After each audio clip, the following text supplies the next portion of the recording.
Hey guys, welcome to Local Chords. I'm your host, Michael Kampa, and tonight I'm here with singer-songwriter John McGree.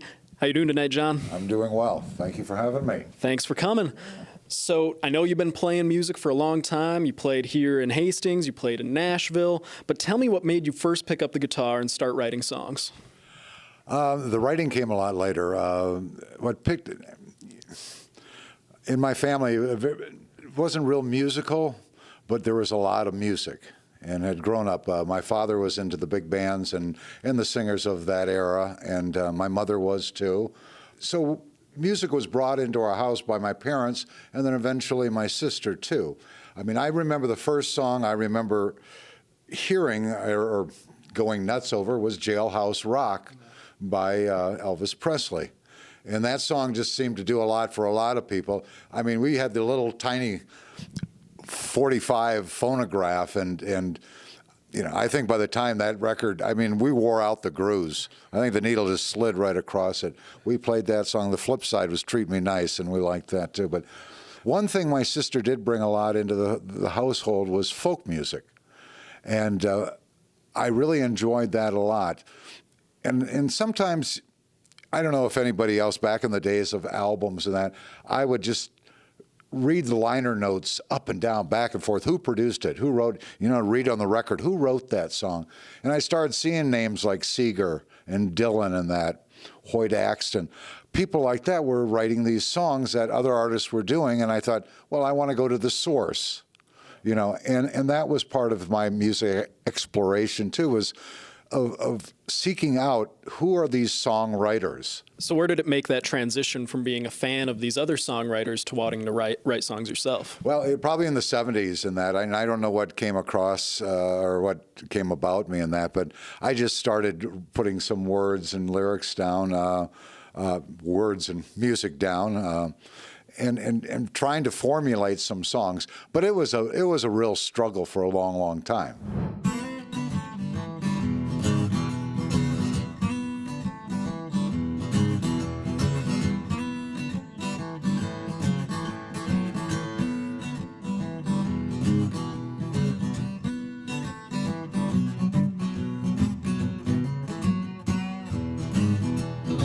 She's got a wiggle when she walks. She kind of giggles when she talks. When there's a smile upon her face, she lights up the whole place. Well, my baby is so fine, so glad that she is mine. All the men folks stop and stare. They act as if I wasn't there. She's the kind that really turns her head, and what they're thinking just can't be said. Well, my baby is so fine, I'm so glad that she is mine. Well, all the other fellas in the neighborhood, they say I got it bad, you know I got it good. She's my baby and she's oh so fine. I love that girl and she's mine, oh mine.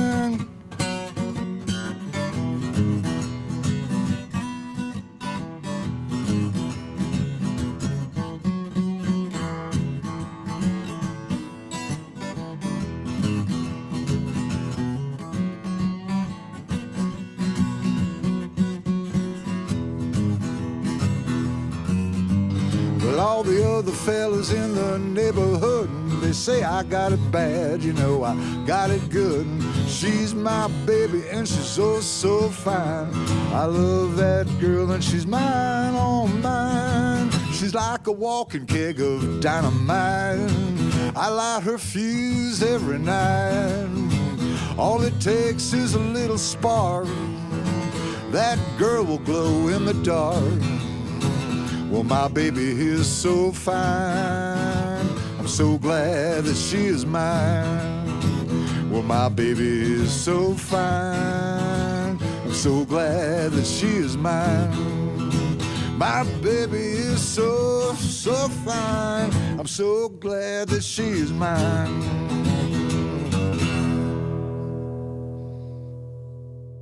So you played in Nashville for 17 years, I think. Tell me what that experience was like and how it compares to playing in Minnesota. Well, I lived in Nashville for 17 years. I went down there in the early 1990s because I had written some stuff and some people liked it, and I thought, well, CMT television used to put the songwriters up there along with the artists. I thought that was so cool and so neat. And I'd see that a lot of the artists were recording other people's music. And I also saw some of the same names on different songs and thinking, oh.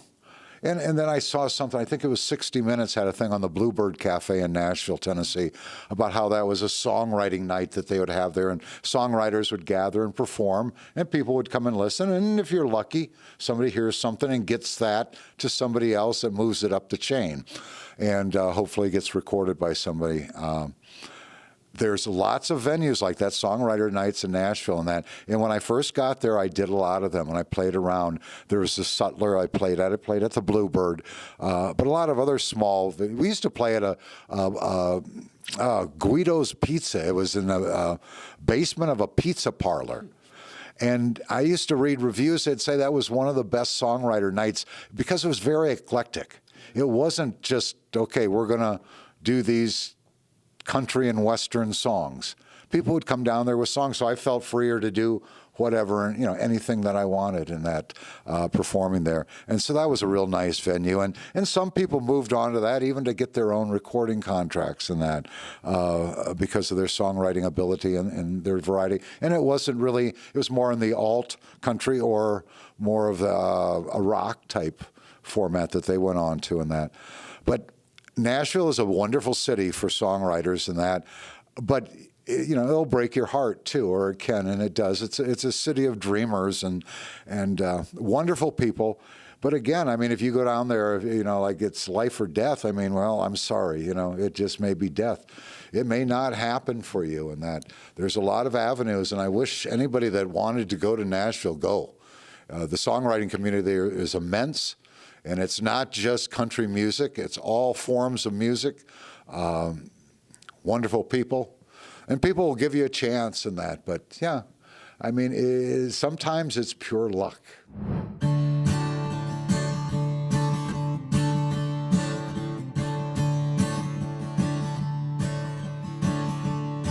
I got a sneaking suspicion that you're on a mission to break this poor heart of mine.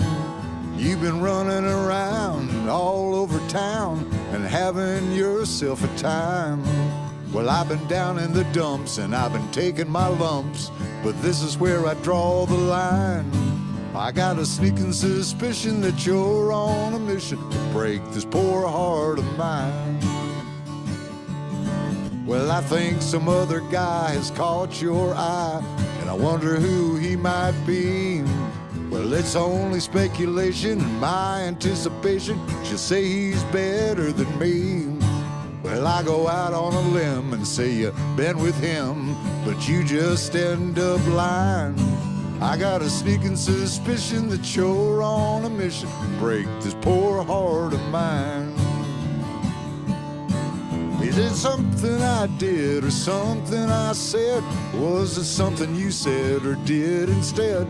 I only want to know the reason why, so I can explain these tears I cry. You must think I have a degree in stupidity, and some might say that's so. Well, here's a surprise, I got wise to you a long time ago. I might have made a mistake eating that wedding cake, even though it tasted just fine. I got a sneaking suspicion that you're on a mission to break this poor heart of mine. I got a sneaking suspicion that you're on a mission to break this poor heart of mine.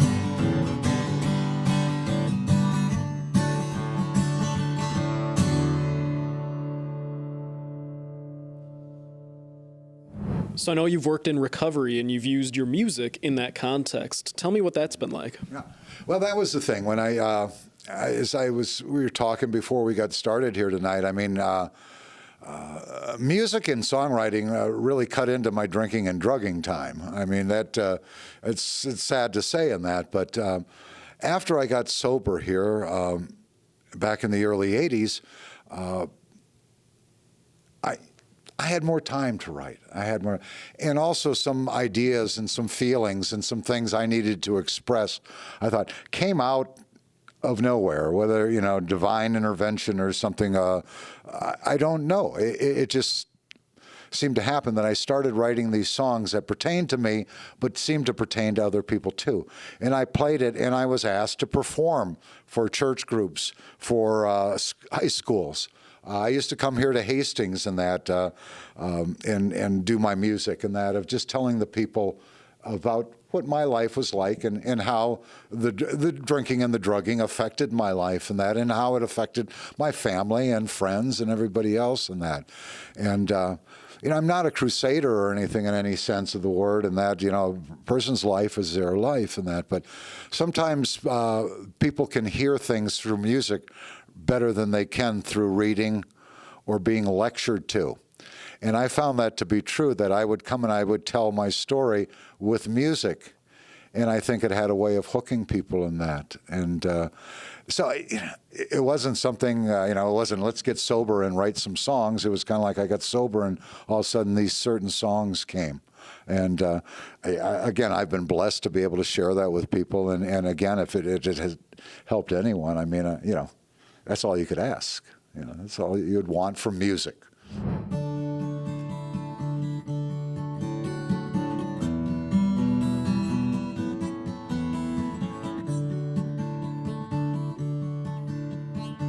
There's something wrong at our house.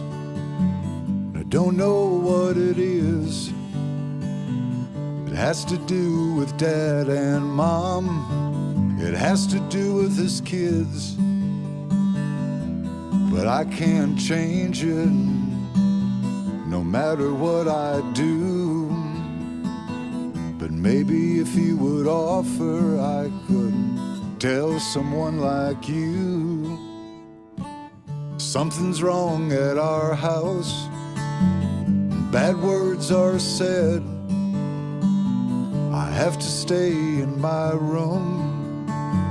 I have to go to bed. But I can still hear the fighting through the bedroom walls. My head's under my pillow, but I can still hear it all. But if I could fly away, you know I surely would. 'Cause there must be a better place, and I'd find it if I could. Well, I don't know how much of this my young heart has to take. You think that they would stop it if they could see through their mistakes. There's something wrong at our house. Sometimes I think it's me. If I'd just be a better kid, we'd be more of a family. But I can't change it, no matter what I do. Maybe if you would offer, I could tell someone like you. But if I could fly away, you know I surely would. 'Cause there must be a better place, and I'd find it if I could. Well, I don't know how much of this a young heart has to take. You think that they would stop it if they could see through their mistakes. There's something wrong at our house, and I don't know what it is. It has to do with Dad and Mom. It has to do with his kids. So Tommy Matthews was a song you wrote about a friend of yours, really powerful song. Tell me a little bit about him and how that song came about. Well, the name's fictitious, and so if there's any Tommy Matthews out there, it's not about them, but it is kind of a conglomeration of thoughts and ideas of friends that I knew and that growing up. The song Tommy Matthews is. There's numerous songs when I grew up. There's a song Chris Christopherson wrote called Billy D that dealt with somebody that he knew that used drugs. Snowblind Friend by Hoyt Axton that Steppenwolf did. Even that Leonard Skinner song, That Smell, the smell of death surrounds you. Just some of those thoughts in those songs, I thought, well, maybe I could, write these songs. And this one just came about. It is based on a true story of a friend of mine that I was using with one night. And he left my house, the apartment I was living at the time, late in the morning, and we'd been drinking and drugging all night. And he died in a car accident on the way home. And the guilt, and I felt terrible about it, and thinking maybe I was the last one to see him alive. What could I have done? What could I? But also what ran through that, too, for me, and I mentioned it in the song, is that, life isn't fair. I don't know why it happened, and it didn't to me. I know a guy years ago told me, he said, if life was fair, you should be dead. So life isn't fair in that. If this song could help anyone, I know in Hastings there's a lot of talk of young people dying by their own hand of overdoses or in suicides of who they are and what they are and that. I would just like to tell those people, just get through that adolescence. God, get through that, and if you can do it without drinking and drugging, all the better for you. And that, if you're struggling with that, get help, because it doesn't get better. It just doesn't. I promise you, it will not get better if you're drinking and drugging. As I saw, I was medicating. I was medicating my feelings of what was going on with me and that. So back to the song is that, yeah, it's based on a lot of fact. And yes, I had a friend that died, and it seems like it, I sing that song and everybody knows somebody that has died along the way.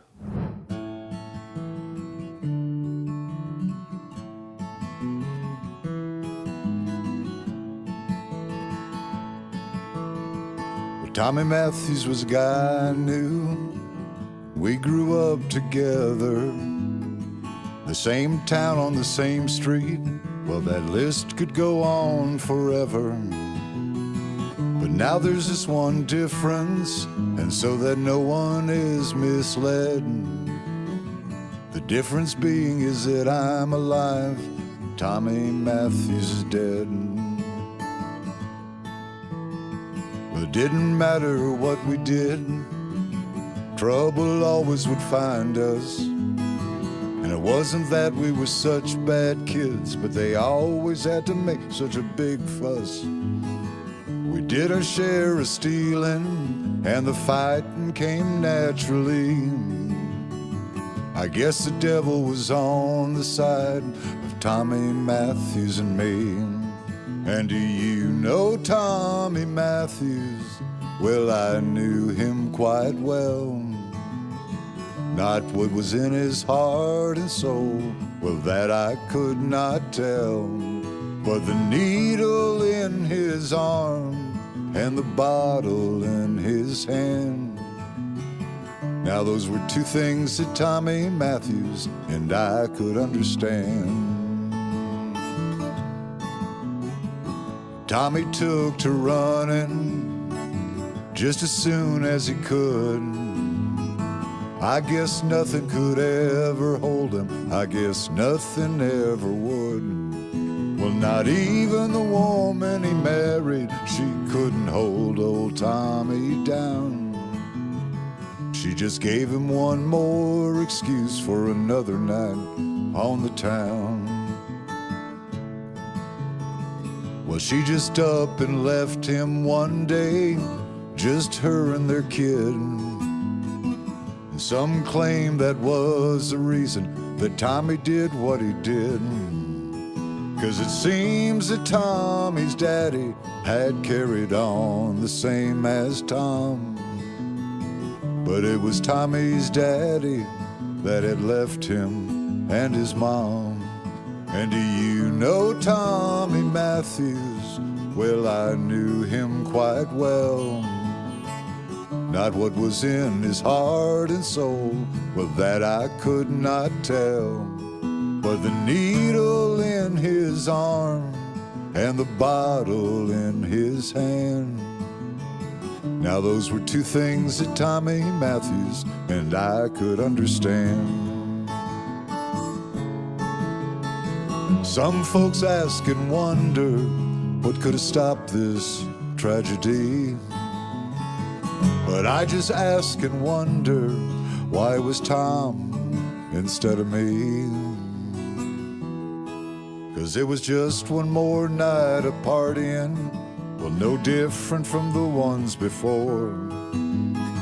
You think that we would have had enough, but we always had to have some more. Well, it seems that the booze and the cocaine finally ran out about 3 a.m. And that's the time that Tommy left. I never saw him alive again. The papers said it was a car wreck, and how it happened no one seems to know. But I remember that old verse that says you're gonna reap just what you sow. But it seems that so much heartache can come from a life that's unfulfilled. Perhaps that and the memories help get Tommy killed. And do you know Tommy Matthews? Well, I knew him quite well. Not what was in his heart and soul, well, that I could not tell. But the needle in his arm and the bottle in his hand. Now those were two things that Tommy Matthews and I could understand. And do you know Tommy Matthews? I think you do.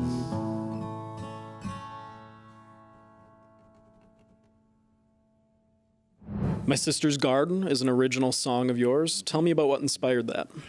My sister. Easy answer. As I mentioned earlier here, my sister was real important in bringing music into my life. She also brought the first guitar into our family, too.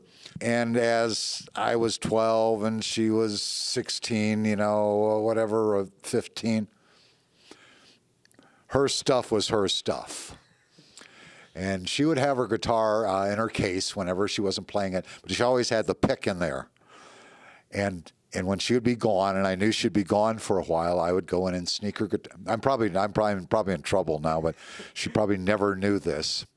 But I would go in and I'd sneak her guitar out, and I'd look at these books that had chord formations in them, and I started, trying to figure out, how do I put my fingers? Oh, my fingers get sore, so I'd put it down for a while. But my sister has always been, she's my older sister. She was the constant in my life in that.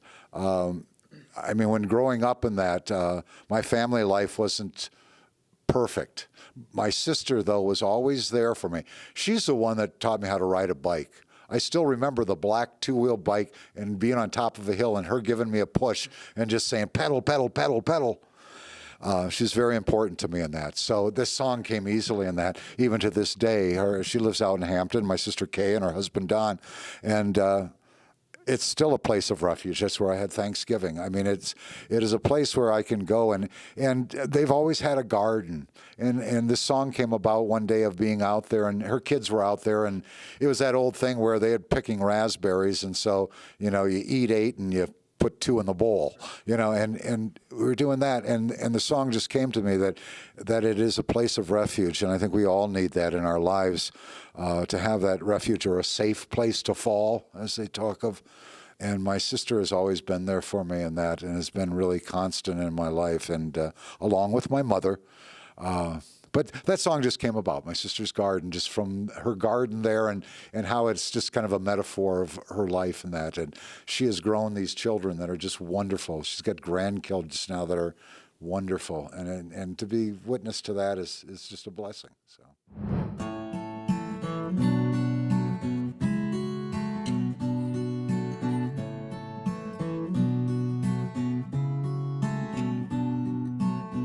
It seems so strange how fast time can travel.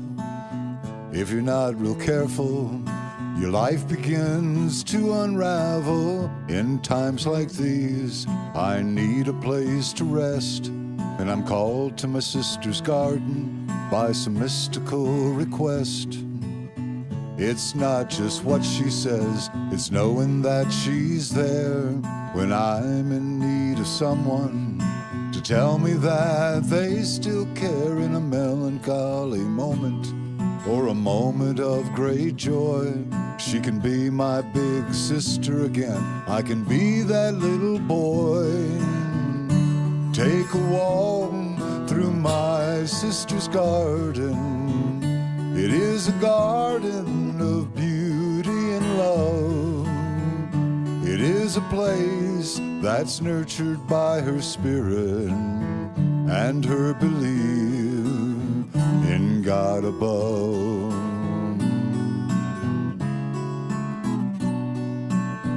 I find myself in search for a greater truth, but when it comes to life and love, my sister's living proof. In times like these, I seek her company. I seek her help to try and rescue me. Take a walk through my sister's garden. It is a garden of beauty and love. It is a place that's nurtured by her spirit and her belief in God above.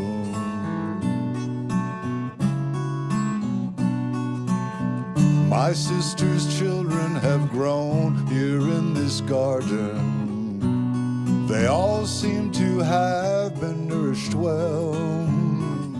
Whether a seed has been planted for their garden, I guess only time will tell. Whether it's rain or snow that falls upon her garden, she makes the most of each and every day. Though the seasons change within her garden, the love she has will never pass away. Take a walk through my sister's garden. It is a garden of beauty and love. It is a place that's nurtured by her spirit and her belief in God above. Take a walk through my sister's garden. Come to the garden.